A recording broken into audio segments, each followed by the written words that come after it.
Welcome everyone to the Flowing Health podcast. I'm Alessandro and I'm here to share some interesting insights today. The theme is "What didn't demolish me, I allowed to polish me," which is a quote from India Arie, an American artist, singer.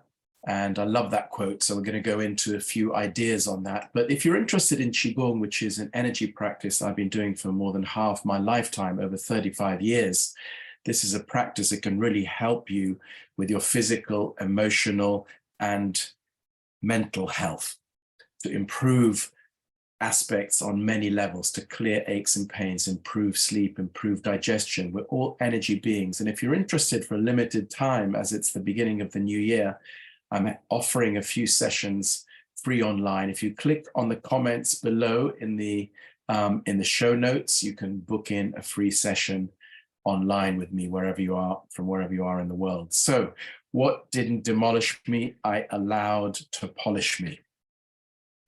I know that I had quite a few experiences in my life where I used to, if you like, resent things that had been done to me or things that happened to me, especially from a younger age. For example, when I was sent to boarding school when I was age 9.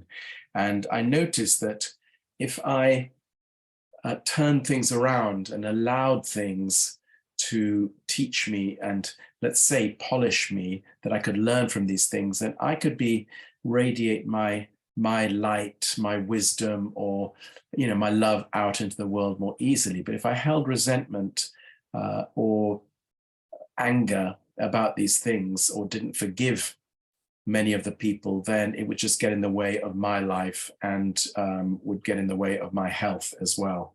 So it took me a while to actually allow myself to just surrender to being polished. And I'm still a work in progress, like many of us, I'm sure. But today, I just want to go into a couple of things that happened that really affected me deeply. And now I see them actually as lessons. And I love John DeMartini. You probably heard of him. And he says, every trauma has an upside. What did you gain from that difficulty or that trauma? So I now look at things that way as well. Of course, we often don't forget things that happened. It's not about forgetting. It's about transforming and turning it around and looking at the positive lessons in it. So I'd go back to the age of 9 for myself personally, when I was sent to boarding school. And I know that at that age, I felt very lonely, isolated. My parents lived abroad in Turkey, long plane journeys as an unaccompanied minor, they used to call it in those days. So, you'd have somebody accompanying me onto the plane and off the plane with my brother, who was a year and a half younger. So the two of us little tots would be traveling alone, 9 hours or so travel to from Turkey all the way to the UK to boarding school 3 times a year. And that was quite, I have to say, that was quite traumatic. I felt very isolated. I felt sad. I didn't understand why my parents had to send me away at that age. But I realized later on that actually they didn't really have a choice in life. They lived in a country where there were no schools at that time after the age of 10 where we could study English, and we didn't speak Turkish. So in a way, they had to send us there. And what did I gain from that? Even though there were lots of downsides and challenges, I would say I gained things like resilience, independence, confidence to travel halfway across the world on our own or accompanied as kids. And some of the things that were difficult was not easy. I didn't find it that easy to open up or emotionally open up. And that affected me later on in life. So I had to allow myself later in life to be polished, regarding my emotions maybe, and how I could open up more safely to life. But I think this whole idea of looking at the advantages and looking at the upsides was a real help to me to see that, and also to see that my parents, considering what they had, the knowledge and the capacities they had, they always did their best for us, for sure, even though to us it didn't seem like that. So I just wanted to share that about that young age where I was very impressionable, quite delicate, quite vulnerable. And yet there were certainly upsides. And the more I look at it later on in life, the more I think it gave me that kind of resilience, and actually the search to reconnect to myself on a deeper level, which is what brought me to Qigong in the first place. Second experience was many years later. My father passed away when he was quite young, and I was quite young. I was in my early 20s, and he was only in his 50s. And when I went to Japan on a business trip, shortly after he had passed, I had real trouble sleeping one night in this hotel. The ice machine was dropping ice cubes all night in the corridor, which seemed a bit disturbing because it was very noisy. But I just turned the light on, I couldn't sleep, and I noticed there was blood on the pillow. And I thought maybe this is something that I'd inherited from my dad. You know, he died of cancer. Maybe I had something in my brain, in my nose, in my ears that was coming out. And I decided to go out for a walk in the middle of the night, probably 3 a.m., 4 a.m. And I walked up the road in Tokyo, and there happened to be a temple there. With these open grounds. I walked through the gates and sat under the stars.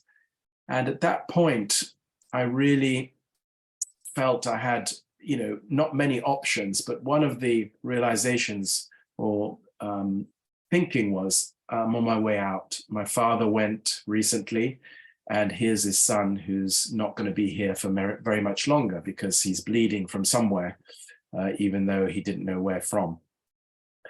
So I looked up at the stars, and at that point, I just surrendered and let go of this precious life that I had, and allowed myself to just surrender fully.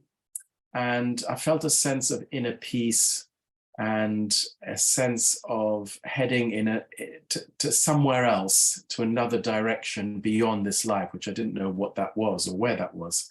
But at that moment, I just surrendered and let go. And I'll never forget that feeling of inner peace, sitting under the stars in a land far away, 10,000 miles from my parents, on my own, thinking on my way out here. I walked back to the hotel. I looked in the mirror to see where the blood was coming from.